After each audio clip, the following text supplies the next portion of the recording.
Here comes Gentlemen? trouble. Yeah, of course.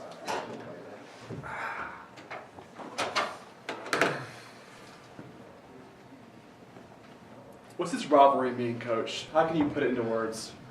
That's a question you get asked every year, and I struggle every year to put it in the right words. I don't think words can really describe it.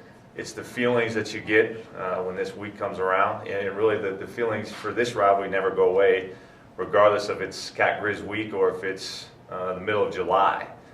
Guys are anxious to talk to you about it. They're anxious to talk to you about it all year round, and it's just that type of rivalry that just invokes those type of feelings. And regardless of if you're playing in it, coaching in it, or if you're just a fan all the way across the country, when Cat Grizz week comes around, there's just something special about it. The home team in this rivalry has not won since 2008. You guys haven't won at home since 2005. What would it mean to get a win against the University of Montana here at Bobcat Stadium? It would be awesome. It would be an amazing tribute to this senior class that has done so much for this program. And they've won so many big games and put us in a national spotlight. So it would be a great tribute for those seniors to go out there for their last Cat Grizz game in front of the home crowd and come out on top. Kane, what kind of improvement have you seen in Montana throughout the season? They've done a great job throughout the season, throughout the year of just, they're very well coached. They play good fundamental sound football. They take care of the football offensively, and then defensively they're obviously very talented as well. So they present a very good challenge. What's their biggest threat against your defense? They're just very big and physical up front. They've got a good offensive line that's well coached, and they do a good job of protecting their passer. They've got a run game that is matched with a very good play-action pass game off of it, and they've got a deep threat in Ellis Henderson that has done a tremendous job of making big plays for them throughout the year. So they provide a little bit of everything as far as threats are concerned. Can there be too much pressure going into this game, with it being Cat Grizz and with it being you guys are fighting kind of for your playoff lives this week? Yeah, with this rivalry, with this game, there is always that, are you too overhyped? Do you worry too much? Do you get so caught up with the outside hype that you forget that when it's all said and done, you got to play football. You got to go out there and perform. So you always got a little bit of that worry as a coach and make sure that your players understand that, yes, this is a huge game as far as the rivalry is concerned, but at the same time, when it's all said and done, when you step between those lines, it's football. And it's going to come down to fundamentals, to blocking, to tackling, and executing each other's game plans. Yeah, would you describe what it's like to play in this game as a player?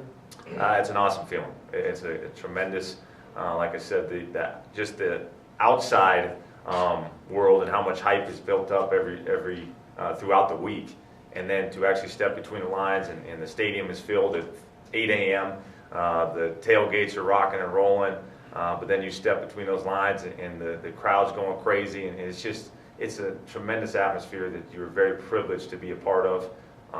And that's what I try and emphasize with my guys, is just to really embrace this moment, embrace this opportunity to be a part of such a tremendous rivalry, and then take advantage of your moment. Make memories.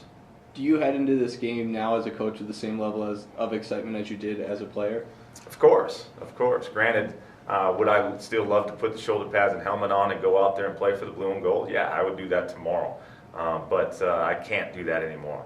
But the excitement is still there, the build-up's still there, and on game day, the adrenaline will still be there. That's why I coach. Part of the reason why I coach is to be as close to this game as possible, not just this rivalry, but just in general. Yeah, this is a special situation, and it's awesome to still be able to be as close to this rivalry as I possibly can without actually playing. You touched on it briefly on Saturday, Coach, and I know it's important every week, but this week maybe more than others, how important will it be just to stop the run? It's huge. As you said, it's every week we strive to stop the run. That's our goal, especially our front seven. But this week in particular, we've got to make sure that our front seven sets the tone, stops the run, and that way we can get them into third and long situations, and now we can do a little bit of whatever we want as far as coverage-wise, and it allows us to stay ahead of the sticks. Offensively, they're going to try and do the exact opposite. They're going to try and be able to establish the run and establish their play-action game, and we've got to be able to be ready for that. Have you been able to figure out what the reason is for their the difference between their early season run game success and the late season struggles that they've had for the last 5 weeks? Yeah, as far as I'm concerned, I don't think they've been struggling, and that may be the political correct thing to say, but I think they still are. They've dedicated to run the football. I think they do a good job of being patient with it. They don't abandon their run game, whether they're struggling with it or not, whether they're getting big chunks of yards or not. They're going to stick with their run game, and so we've got to be ready to stop the run game for 4 quarters, not just for 1 quarter, 2 quarters, 3 quarters. It's got to be a 4-quarter commitment on our side of the ball to stop their run game, because I know they're going to continue to bring it. The red zone, I was just looking at numbers, it hasn't been the best to you guys this year. What is the difference from this year and last year when you guys had such higher percentage of stopping teams inside the red zone? It's about just execution. It's about not making plays in critical situations. That's what it comes down to. You look at stats, and we may not have had the best stats that we've had from previous years, but and some of that is just we've got some younger guys that are now playing a lot of football for us, and they're kind of learning on the fly. And I think they've gotten better and better as the year has progressed, and they're going to continue to get better. And I hope their game peaks at the right moment, which would be this week.